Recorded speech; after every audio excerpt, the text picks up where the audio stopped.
Lady Margaret Beaufort, matriarch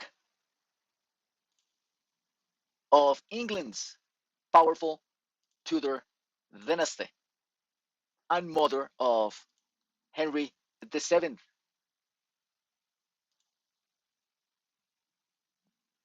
Margaret was born at Bledsoe Castle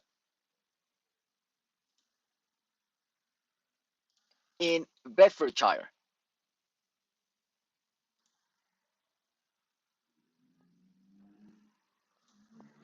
England, on May 31st, 1443, and died 66 years later on June 29, 1509, at Westminster Abbey in London.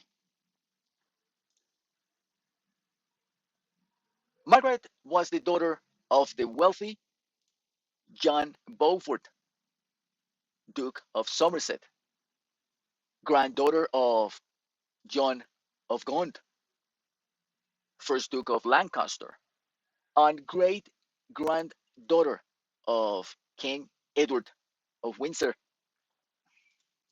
Known for her exceptional intelligence, strategic mind, and eloquence, Margaret was described by those around her as a delightful and persuasive conversationalist. Margaret married 4 times, with her first marriage occurring when she was 1 year old. This unusual marriage was to John de la Pole, son of William de la Pole, first Duke of Suffolk.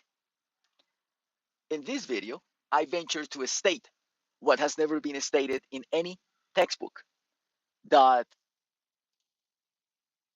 Margaret's father was assassinated by influential figures of England to seize his vast wealth. King Henry VI's appointment of William de la Pole as the will executor was a strategic move to control Margaret's father's immense wealth. Margaret's marriage to John de la Pole, son of the will executor, despite John and Margaret being 1 year old babies, was part of the scheme to ensure Margaret's father's fortune remained under the control of the deep state.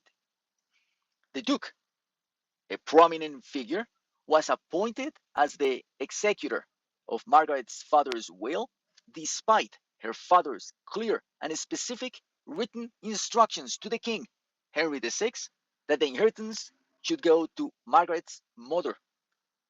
The king disregarded these instructions after Margaret's father died. Margaret's father died under very mysterious circumstances during an expedition ordered by the same Henry VI to France when Margaret was only a year old. It is also important to point out that Margaret's mother was pregnant at the time of her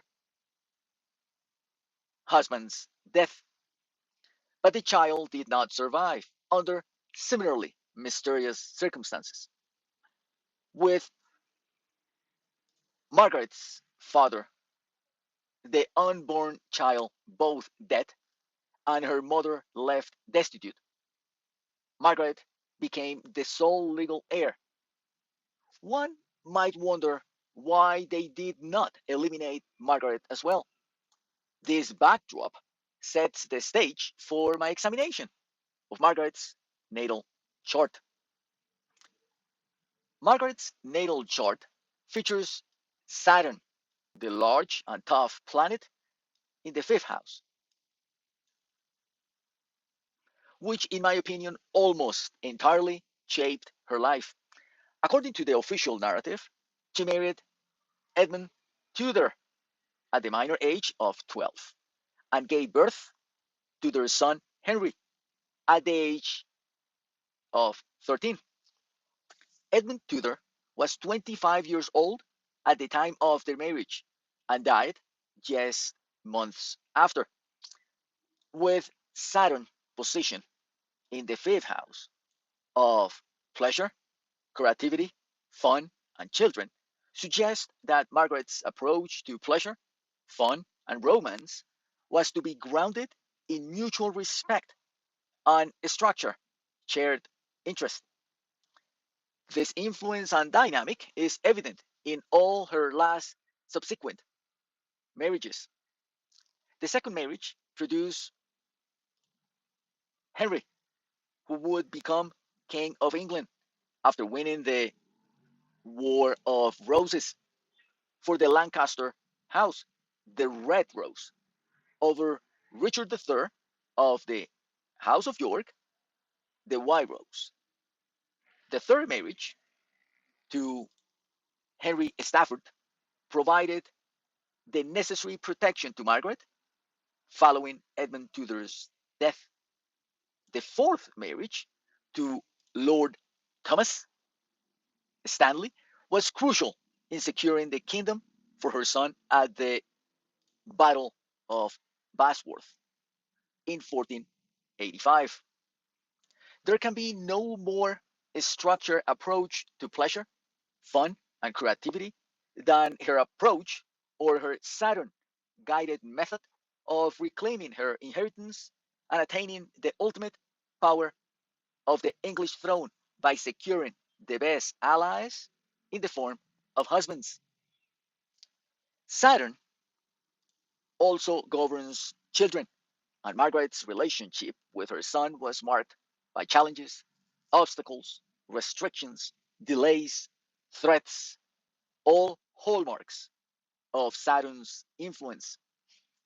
Since Henry was kept away from Margaret for long periods of time, unintentionally, these difficulties serve as valuable lessons in responsibility and discipline for Henry. Saturn was the main driving force in Margaret's life and a very peculiar protector because she skillfully balanced Saturn's key traits of structure versus fun and responsibility versus pleasure.